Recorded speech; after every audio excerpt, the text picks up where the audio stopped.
Muchísimas gracias por acompañarnos. Los convocamos porque el día de mañana vamos a presentar una iniciativa para proponer que el secretario de la Defensa sea un civil. Y nosotros sabemos que el tema de la seguridad, de la defensa, de los militares, es un tema tabú en nuestro país.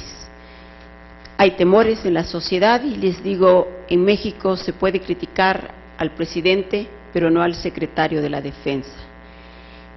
Todas las democracias modernas han subordinado ya el poder militar al poder civil y creo que es el paso que debemos dar ya en México. Ya se dio en Latinoamérica, en varios países, y en Centroamérica es tema de debate público. Y por eso los convocamos, porque sabemos que esto va a ser difícil de cocinar, a fuego lento será. Se necesita estrategia de Estado, voluntad política, organizaciones sociales, sociedad civil, organizaciones de derechos humanos y contar con la voluntad de los militares.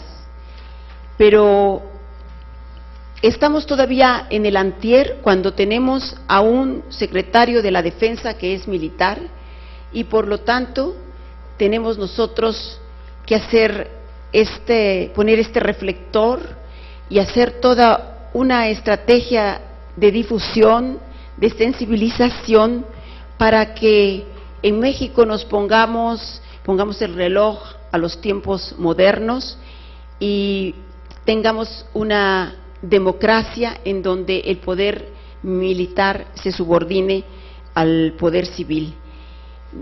Cuando entran los militares al combate al narcotráfico por una decisión unipersonal del señor Calderón, en ese momento estamos atravesando una línea muy sensible en donde es posible que la autonomía castrense se fortalezca. Y cuando vemos indicativos, como los hay en otros países, hay 11 indicadores para medir la fuerza militar en cada país. Y nosotros ya estamos muy cerca de los 11. Algunos están dibujados, en la Constitución no está considerado, pero sabemos que es papel, que en los hechos la relación jerárquica con el presidente, aparentemente el presidente es el que comanda las Fuerzas Armadas, pero él es sumiso, condescendiente, no se cuestiona nada de lo que se propone, la Secretaría de la Defensa. Hay un control, no hay control parlamentario sobre los asuntos militares y esto es muy preocupante y esto es uno de los indicativos fundamentales. Se ha violado la Constitución instalando retenes, tomando funciones el ejército que no le corresponden, porque de acuerdo a la Constitución, el ejército está destinado a defender la soberanía nacional contra intervenciones extranjeras y punto.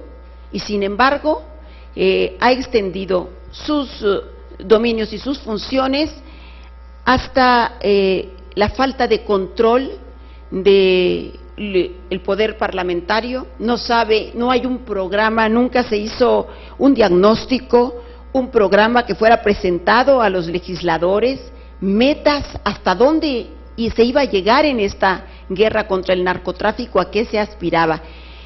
Todo esto es preocupante, además de que el ejército no rinde cuentas, y esto es otro indicativo. No se evalúa tampoco los ascensos de los militares y tenemos el ejemplo fresco el jueves pasado. En esta Cámara se aprobaron 200 cargos, 91 de generales y el resto de coroneles, cuando ya había una denuncia por uno de los medios de información de que México es de los países que más generales tiene por soldados. Y sin embargo, en un acto de puro trámite, que se reduce a un trámite simple, que no se cuestiona, los legisladores levantaron la mano para aprobar el ascenso de 200 grados de militar entre fuerzas de la Marina y Fuerzas Armadas. Mi voto fue en contra. Es la primera vez que voto en contra de estas propuestas que parecen tan banales y que no afectan la vida del país, pero claro que afectan el presupuesto y claro que te están dando idea de que esto que sucede cada final de sexenio, empieza el reparto de generales, de grados de general a diestra y siniestra como pago, seguramente a facturas, a lealtades. No lo entendemos. Hay dos bases navales y sin embargo, bueno, tan solo aprobamos 8 almirantes. Hay contradicciones que nos deben hacer reflexionar a los legisladores, y nosotros iniciaremos con esta presentación de la iniciativa un civil en la Secretaría de la Defensa, incluso una mujer, ¿por qué no?, como hay en otros países. Seguirá una batería, por así decirlo, una serie de iniciativas que presentaremos apoyados por el general Gallardo, quien es nuestro asesor en estos temas y que ha sido el pionero, que pagó con la cárcel el atrevimiento de contradecir cómo funciona la defensa en ciertos aspectos. En otros hay que reconocerle que sigue siendo una institución confiable, a la que la ciudadanía le concede el más alto grado de confianza. Pero no podemos exponernos a que sigamos nosotros caminando en este terreno minado, donde cada vez toman mayores funciones y que ya son del orden interno de la vida del país, ya están en seguridad y lo están abierta y encubiertamente. En la Secretaría de Seguridad, que hoy desaparece, muchos militares, no sé qué van a hacer con ellos, los regresan o les quitan ya el uniforme de civiles que tenían en la Secretaría de Seguridad Pública. Entonces ya los tenemos diseminados en asuntos de inteligencia, en asuntos de seguridad, en asuntos de orden interno, lo cual no puede permitirse. Sabemos que estas son tareas difíciles, que a veces uno tiene un voto solitario, pero que haya sociedad civil que ha despertado y que está dispuesta a proteger los intereses del país. Cuento con el apoyo del general Gallardo, agradezco siempre su firmeza, su valor y su perseverancia. 9 años de cárcel no fueron suficientes para quebrar una conciencia determinante. Y bueno, después seguirán, entre otras cosas, los alcances del fuero militar, que es otro tema muy sensible, el Estado Mayor Presidencial, que hoy lo vemos, en lugar de estar cumpliendo con las funciones con las que fue concebido, bueno, pues ahí lo tenemos como el que manda a todas las policías, rodeando San Lázaro, enfrentándose seguramente con civiles,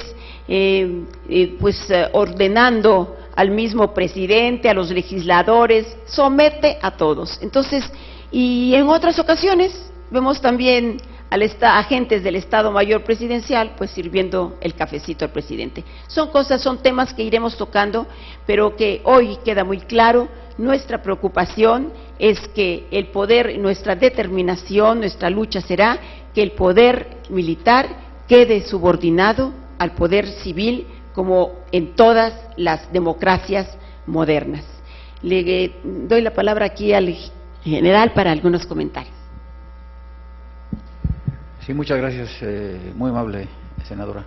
Muchas gracias a los medios de comunicación que nos permiten aquí expresar estas inquietudes. Y bueno, yo voy a agregar algunos detalles nada más, casi ya lo dijo toda la senadora, y pues agrego lo siguiente. Aquí de lo que se trata es de los asuntos de transparencia.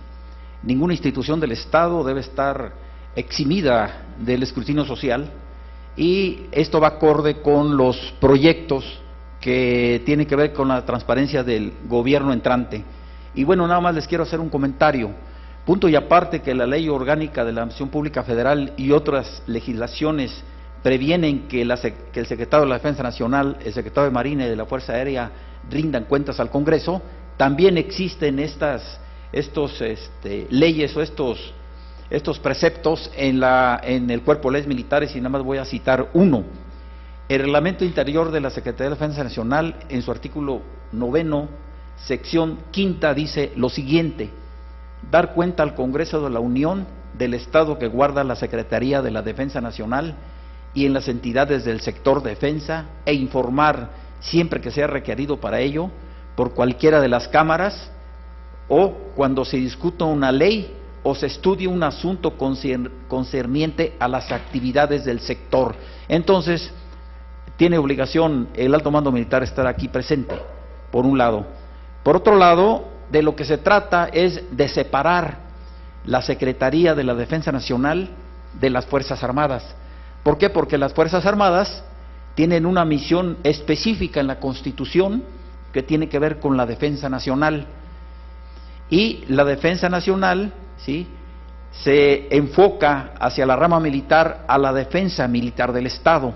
En este contexto, la defensa nacional es un asunto de todos los mexicanos, en donde debe estar involucrado el poder público, y me estoy refiriendo a los que contempla la Constitución política como poderes soberanos, que es el Poder Ejecutivo, el Poder Legislativo y el Poder Judicial. Ahora bien, el control de las Fuerzas Armadas está contemplado en los 3 poderes de la Unión, pero necesita uno leer entre líneas cuáles son esas funciones. Por ejemplo, el presidente de la República es el comandante supremo de las Fuerzas Armadas y el que va a dirigir el esfuerzo en una situación de guerra, por un lado. Por otro lado, y desde mi punto de vista, el que tiene la responsabilidad más importante es el Senado de la República, que tiene que ver, por ejemplo, con el nombramiento o aprobación de los grados militares en las 3 ramas de las Fuerzas Armadas. Por un lado, tiene que ver el movimiento de tropas dentro del territorio nacional y fuera del territorio nacional, incluyendo la prohibición que existe históricamente en México en una ley que se llama Ley de Neutralidad, que expidió el general Cárdenas en 1939, porque estábamos en una situación de crisis con las petroleras estadounidenses, y esta ley prohíbe que fuerzas militares de tierra, mar y aire acantonen dentro del territorio nacional. En este contexto, el Congreso debería estar muy pendiente, y que incide en este punto con la firma de la iniciativa Mérida, que se hizo a espaldas de la sociedad y que ha permitido la intromisión de fuerzas de seguridad del Estado de Estados Unidos. Por otro lado, la Cámara de Diputados es la responsable de aprobar los presupuestos que tienen que ver con la defensa nacional, y la Suprema Corte de Justicia de la Nación tiene que vigilar la legislación y hacer las diferentes interpretaciones que tienen que ver con el uso de la Fuerza Armada. Y aquí les quiero hacer una puntualización. En 1996, la Suprema Corte de Justicia emitió varias jurisprudencias en donde dice que cuando la autoridad civil requiere el apoyo de la Fuerza Federal Militar, su actuación es legal. Bueno, pues nadie dijo nada y ahora vemos los resultados. Se le achacan a esta administración cerca de 500,000 de personas muertas o desaparecidas, si hacemos una suma, ¿sí? Y es una crisis que además ha provocado el colapso del sistema de defensa y el involucramiento de los militares en los asuntos que no son de su competencia. Aquí están las funciones de los 3 poderes de la Unión, y vuelvo a repetir, lo más importante es lo que va a hacer el Congreso, porque el Congreso además tiene que emitir una legislación, tiene que emitir un control del manejo de tropas, tiene que revisar las currículas de educación militar, la ley de ascensos, ¿sí?, y hacer una revisión profunda, ¿sí?, de cómo se estructuran las fuerzas militares en México, porque aparte no debemos dejar de lado que México está declarado como un país pacifista, artículo 89, fracción 10ª de la Constitución Política de los Estados Unidos Mexicanos. Pero, aparte de ello, hay una circunstancia muy delicada que se maneja dentro de los manuales militares que son clasificados como secretos, pero nada más les voy a dar un adelanto que esto se va a ver en otros proyectos de reforma que está armando la senadora, ¿sí? Y que tiene que ver precisamente con una revisión profunda sobre las fuerzas militares. Este manual que les comento es el manual de operaciones en campaña, que tiene que ver con el orden interno, y dice más o menos lo siguiente, no se lo voy a dar al texto.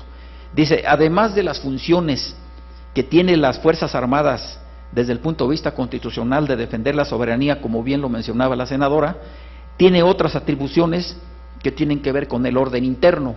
Y aquí va a haber una reforma para reformar las misiones de las Fuerzas Armadas, que tienen que ver precisamente con el orden interno, porque los asuntos de orden interno son una facultad exclusiva de la autoridad civil y que históricamente ha sido omisa, ¿sí?, para hacer una policía con las características que marca la Constitución en su artículo número 21.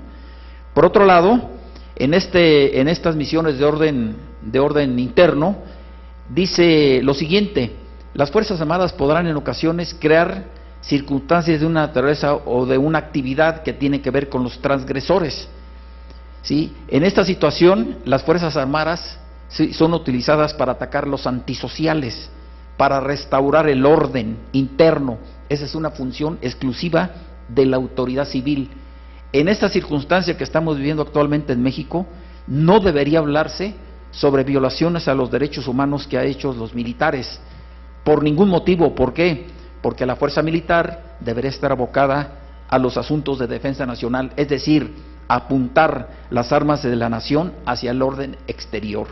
Otro punto que se va a ver más adelante es la planeación estratégica nacional, que bien lo menciona la senadora en los controles institucionales que debe haber sobre el control civil hacia las Fuerzas Armadas, y esta planeación estratégica históricamente la ha hecho la sección quinta de Estado Mayor de la Defensa Nacional. Esta planeación debería hacerse aquí en el Congreso, pero vamos por etapas. En una etapa más adelante se tienen que formar los cuadros, tiene que haber personal especializado en los temas de defensa, se deben reformar las comisiones de defensa del Congreso, se debe hacer una sola en cada uno de los congresos y no estar divididas en Secretaría de Defensa, Secretaría de Marina, etcétera. ¿Por qué? Porque son fuerzas que deben actuar al unísono en la defensa de la nación, y por otro lado hay una disgregación, ¿sí?, porque no hay un secretario de Defensa Civil que conduzca el esfuerzo de guerra en un momento dado. Por otro lado, y hay un asunto bien importante: los manuales de operaciones en campaña, como el que les acabo de mencionar, dice entre sus preceptos, en una situación de guerra, dice, la Secretaría de la Defensa Nacional se convierte en cuartel general del Ejército. Como la Secretaría de la Defensa Nacional está al mando de militares actualmente, lógico es que en un esfuerzo de guerra el personal militar se va a abocar a su función exclusiva de guerra, o sea, del manejo de tropas, tal cual lo previene el mismo manual, en un ejército, ¿sí?, conjunto. Entonces, en esta situación, la Secretaría de la Defensa Nacional, a mando de militares, desaparece, es decir, desaparece la conducción civil de la defensa nacional y queda al garete, y ese es un asunto estratégico que tiene que ver precisamente con los asuntos de seguridad nacional del Estado mexicano. Todos estos temas que yo lo estoy manejando son intocados, ni siquiera en la academia se tocan, pero bien lo decía la senadora, esto es una parte, se tiene que poner en la mesa de discusión, se tiene que involucrar el Congreso, el poder, las dos cámaras, el Poder Ejecutivo, se debe involucrar la academia, la sociedad civil, y el objeto es someter, así digo, someter al poder civil del Estado, la fuerza militar, cuya única función es la defensa nacional. Con eso termino mi comentario y el paso del uso de la voz. Nada más dos puntualizaciones.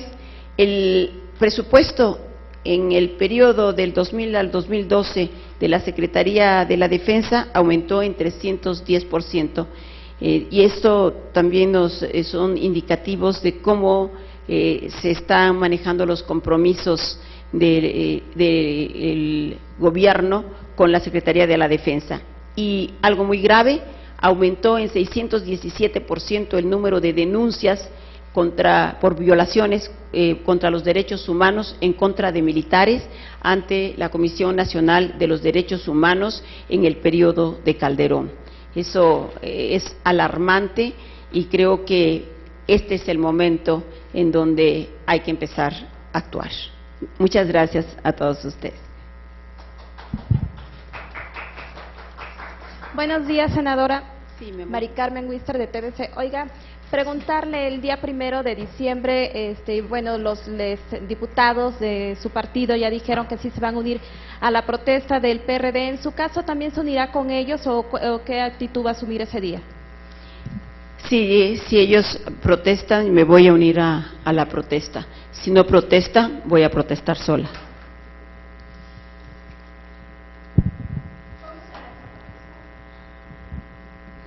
De una manera simbólica, pacífica, sin agresiones, pero que quede constancia nuestro desacuerdo en que la presidencia se haya comprado.